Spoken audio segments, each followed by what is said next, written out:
ఉన్నాం. తెలంగాణ గ్రూప్ 1 2024 మీద ఫైల్ అయినటువంటి key case multiple point case supreme court ధర్మాసనం ముందుకు రాబోతుందని, సో ఇవాళ ఏం జరిగింది అన్న పూర్తి వివరాలు తెలుసుకునేందుకు ప్రయత్నిద్దాం.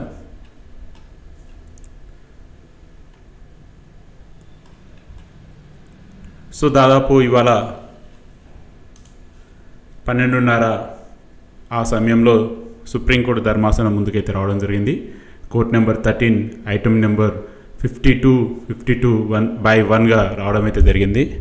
సో దాదాపు 15 నిమిషాల వాదనల తర్వాత సుప్రీంకోర్టు కేసుని డిస్మిస్ చేసినట్టుగా మనకి ప్రస్తుతం ఓపెన్ యాక్సెస్ డేటాలో స్టేటస్లో కనబడుతుంది.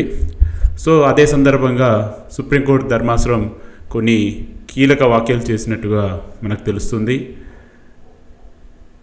మానవ తప్పిదాలుగా కొన్ని విషయాల్ని భావించాలని వాళ్ళు చెప్పినట్టుగా, అదేవిధంగా ప్రతిదీ కూడా కోర్టు మెట్లు ఎక్కడం ద్వారా ఈ రిక్రూట్మెంట్ ప్రాసెస్ మొత్తం చాలా సుదీర్ఘ సమయం పడుతుందని, అదేవిధంగా ఈ నోటిఫికేషన్ని కాకుండా వచ్చే నోటిఫికేషన్ కోసం ప్రిపేర్ కాండి అని గౌరవ ధర్మాసనం వ్యాఖ్యానించినట్టుగా మనకి సమాచారం. సో ఏదేమైనా కానీ ఈ key case multiple point case ఇక్కడతో కొట్టేయడం జరిగినట్టుగా తెలుస్తుంది. కానీ ఇది కొట్టేయడం ద్వారా అభ్యర్థుల్లో ఇంకా చాలా అయోమయానికి గురైనట్టుగా మనం అనుకోవచ్చు. ఎందుకంటే ఒక క్లారిటీ లేకుండా మిగిలిపోయింది ఎప్పటిగా.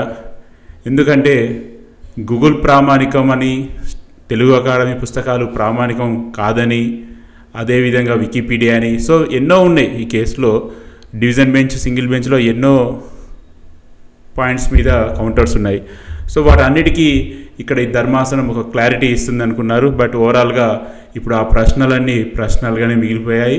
మరి రానున్న గ్రూప్ 3, గ్రూప్ 2 కీ పేపర్ మీద వచ్చినప్పుడు మరి వీళ్ళు కొత్త అభ్యర్థులు మళ్ళీ కేసు ఏమైనా ఫైల్ చేయాలంటే ఏది సోర్సెస్ అనుకోవాలి, ఏది అన్సోర్సెస్ అనుకోవాలన్నది తేలని ప్రశ్నగా మిగిలిపోయింది.